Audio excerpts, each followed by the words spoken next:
it's Danielle here from East Hants Youth Links, and today we are going to be painting a night sky with a bright moon and some birch trees. So what we're going to need is a palette, a canvas. I've just painted over an old canvas I'm reusing. Paintbrushes, so I'm looking for a square brush depending on the size of your canvas. I'm using like a medium size because I have a medium sized canvas. I have a palette knife, and I also have just a detail brush. I also have a toothbrush here, just an old paintbrush I use for painting, obviously. Toothbrush for some splatter painting at the end, and a rag, and a cup of water to wash my brushes. Palette, like I said, and paint. So I'm going to load up my palette. The first color I'm going to use is white. So I'm just going to get some white out on my palette here. Okay. I'm also going to be using some blue, and I just have some cobalt blue here. The next color I'm going to use is phthalo blue. It's a darker blue. If you don't have a darker blue, just take some of your cobalt blue or your light blue you're going to use, and you can just add a little black to it to darken it up. But I'm using two different color blues, and then I'm also going to get some black on my palette right now as well. So I'm going to start in my background, and the very first thing I'm going to do is my moon. I'm going to use my square brush, and I'm going to put my moon up in the corner here, and I'm actually going to paint it white first. So I'm just going to dip right into white. It's going to be a little bit harder to see at first because I'm painting white on white, but right where I want my moon to be, I'm going to paint my moon in, and I'm not going to paint side to side or crisscross. I'm actually going to paint in a circular motion. As you can see, as my brush is going around and around, I'm getting that movement. Now, that's about the size I want my moon, but I want to paint my white out farther than the actual size of the moon. So I'm going to keep on spinning out here. Keep on spinning out wider than I actually want my moon with my white paint. And again, I'm not painting in sections, I'm painting in that circular motion because I want it to feel round. If you want something to feel like it's round, paint it in there, draw it in that direction because it gives it that feel. So I'm just spinning out my circular moon.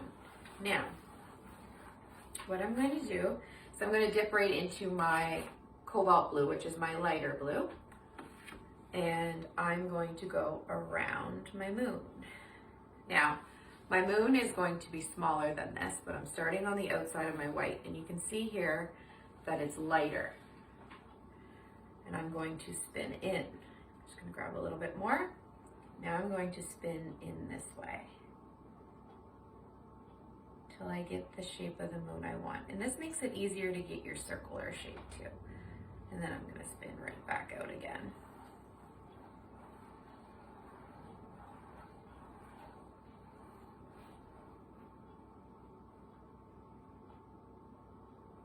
And notice when I'm painting, I'm not just painting with my hand. I'm using my whole arm right up to my shoulder. I'm using my whole shoulder to spin so I can get that nice, smooth, circular shape.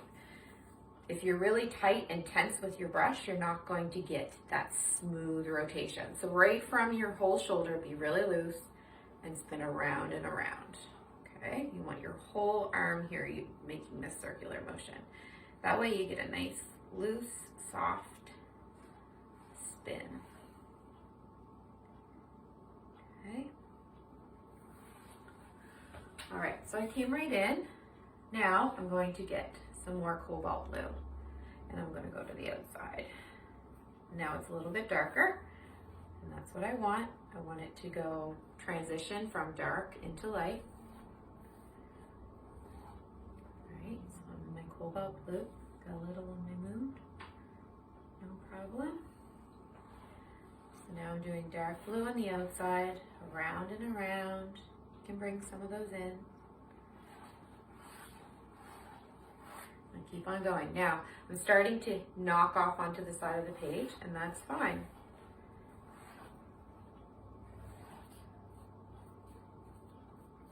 All right. Now, I'm going to switch to my darker blue, my phthalo blue, okay? And I'm gonna start on the outside of the cobalt blue ring, and I'm going to spin again. See a little bit darker and change here.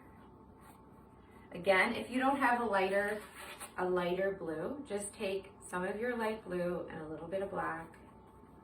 You can make a darker blue, okay? Or even you can take a little dark of your blue and add a little bit of red. It'll give it a purpley color, but you'll get a nice darker blue.